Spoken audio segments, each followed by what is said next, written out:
Hi, everyone. I'm Chris. I'm leading the Audiovisual Media Lab. I'll start slightly differently to my colleagues here because what gave birth to this particular lab was what was already in place at Ravensbourne rather than what I or we had in mind. When the discussions about the lab started taking place, we looked around and we realized that there's fantastic work that aligns super well with what the strategic initiatives are and the university wants to do. But all this work was basically done on a personal level. So people would have collaborations with industry, they will have their own research projects, they will be doing a lot of work outside the university, but this work was not visible and was not supported in a formal and structured way. So basically, the idea was we'll capture all this fantastic work that was taking place in the university and try to kind of firstly document everything, and then most importantly to try to start supporting these projects and the people behind the projects and encourage them to collaborate further with colleagues internally and also externally.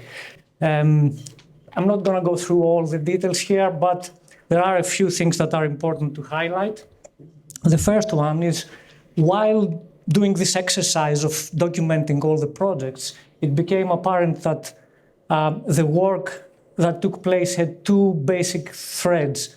One was critical inquiry. Many of the colleagues are, let's call it a little bit more traditionalist in terms of their approach to research and how they think about things. But we have a very large population of people who are hands-on, are doing films, immersive media work, technology-related arts work, and all that. And so if the lab had to have two main characteristics, that will be the two characteristics that we believe represent it. And the other thing is, as a whole, we would like to think about the lab as a space where we investigate and explore not only production, but also distribution and consumption. So we want to capture what's happening in the creative media industries in a broader sense, also from the perspective of the consumer. The projects, as Sean did earlier, are too many to mention. We have a lot of filmmaking projects, as I said, emerging and immersive media projects, critical theory writing and assessment projects. We also have established relationships with companies like Avid, Dolby, Cook Optics, Edicam. That's just some of the names there.